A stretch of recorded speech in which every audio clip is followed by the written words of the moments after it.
عزیزان گرامی جتنا ہو سکے اپنی زندگی میں صلوات کی عادت بنائیں. اکثر ہمارے بزرگ اساتید علماء کہتے تھے 40 کے بعد ہو ہی نہ کوئی انسان دنیا میں 40 کے بعد کوئی ایسا انسان نہ ہو جو صلوات کی عادت نہ بنائے. کہ اس کے بعد انسان کی اگر دعا قبول ہوتی ہے تو صلوات ہی کی وجہ سے ہوتی ہے. دلیل کیا ہے؟ میں آیت پیش کر رہا ہوں. دلیل کیا ہے؟ کسی بھی حالت میں درود اور جو صلوات ہے یہ رد نہیں ہے کسی بھی حالت میں.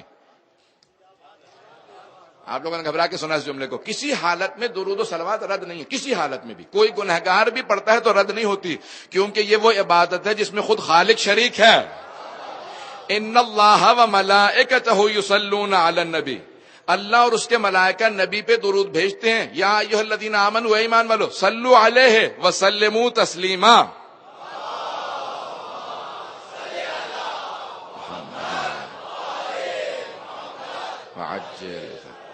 تو علماء کہتے ہیں چاہے گنہگار بھی صلوات پڑھے گا تو قبول ہوگی کیونکہ اللہ اور ملائکہ اس میں شریک ہیں. تو اس لیے ہمیشہ جب بھی دعا مانگنے لگیں تو دعا سے پہلے بھی صلوات پڑھیں, دعا کے آخر میں بھی صلوات پڑھیں. اگر ابتدا قبول ہے انتہا قبول ہے تو درمیانی دعا کو رد نہیں کیا جائے گا. اس لیے عادت بنا لیں اپنی زندگیوں کے اندر. کوئی بھی آدمی ہو جو زیادہ پریشان رہتا ہو وہ صلوات زیادہ پڑھے تو اس کا بے انتہا عقل پہ ایمان پہ بہت زیادہ اثر ہے. ایک اور ذکر ہے کہ جس کو بہت زیادہ علماء کہتے ہیں اس میں اعظم ہے, یا حیو یا قیوم. آیت الکرسی میں آیا ہے کہ اللہ سبحانہ وتعالی اللہ لا الہ الا هو الحی القیوم. بے شک خدا حیو قیوم ہے, حی ہمیشہ زندہ رہنے والا, قیوم ہمیشہ قائم رہنے والا.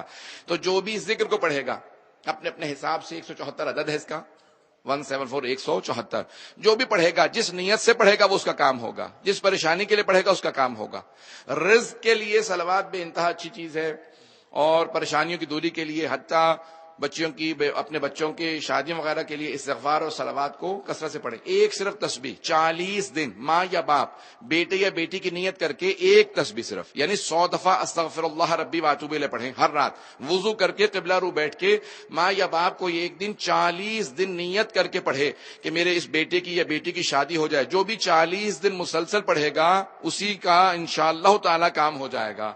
یہ چھوٹی چھوٹی چیزیں لیکن اپنی زندگی میں معمول بنا لیں. عزیزان گرامی جتنا ہو سکے ان تمام اذکار سے مدد لیں. قرآن اہل بیت یہ جب تک آپ کی زندگیوں میں حصہ نہ ہو یعنی آپ کے روز اٹھنے بیٹھنے کا سونے جاگنے کا جز ہو. کتنی مرتبہ ٹیلی فون دیکھتے ہیں. آج کل تو سوشل میڈیا جیسی ایک عجیب و غریب شے, اب میں کوئی ایسا لفظ سخت استعمال نہیں کر رہا ممبر پہ ہوں کہ وہ یعنی انسان کو اس کی وہ جان نہیں چھوڑتا. تو اب یہ انسان کتنی مرتبہ ٹیلی فون کو اپنے دیکھتا ہے. اگر اتنی مرتبہ نہیں چند مرتبہ صرف قرآن کھول کے دیکھ لیں تو انسان کی زندگی بدل جائے گی. وہ قرآن ہر دفعہ گواہی دے گا کہ اتنی مرتبہ اس نے مجھے کھولا. قرآن زندہ ہے, قرآن زندہ ہے. ہمارا اعتقاد ہے زندہ, صرف معجزہ نہیں زندہ ہے, خود زندہ ہے, مجسم ہے. قرآن زندہ ہے. عزیزان گرامی یہاں تک کہ روز قیامت قرآن مجسم ہو کے ہمارے سامنے آئے گا. چھٹے امام فرماتے ہیں کتاب تفسیر کا نام ہے اطیب البیان, جب مجسم ہو کے سامنے آئے گا سب لوگ ایک مرتبہ دیکھ کے کہیں گے پروردگارا یہ کون ہے اتنا خوبصورت, ہم نے زندگی میں کبھی نہیں دیکھا. اللہ کہے گا اپنا تعارف خود کروا دے. وہ پلٹ کے کہے گا میں تمہارے ہر ایک گھر میں موجود تھا, تمہیں اندازہ ہی نہیں تھا میں کتنا خوبصورت ہوں, میں کتنا پیارا ہوں, کتنی تم سے محبت کرتا ہوں. کبھی کھول کے تو دیکھتے میرا ہی نام قرآن ہے. زندگیوں کا جز بنا لیں قرآن کو.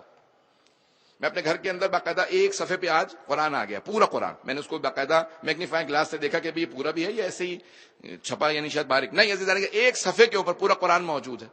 بہت زیادہ پیسے بھی نہیں لگتے. چاہے گھر میں داخل ہوں تو قرآن دیکھیں, گھر سے جانے لگے تو قرآن پہ نگاہ پڑے, جاتے میں قرآن پہ پورے قرآن پہ ایک صفحے میں موجود ہے, جاتے میں نگاہ پڑے, آتے میں نگاہ پڑے. قرآن کا دیکھنا عبادت ہے. پیغمبر نے کہا تھا 4 چیزوں کا دیکھنا عبادت, خانہ کعبہ کو دیکھنا عبادت, قرآن کو دیکھنا عبادت, آل محمد کو دیکھنا عبادت, اور ماں باپ کو شفقت کی نگاہ سے دیکھنا عبادت.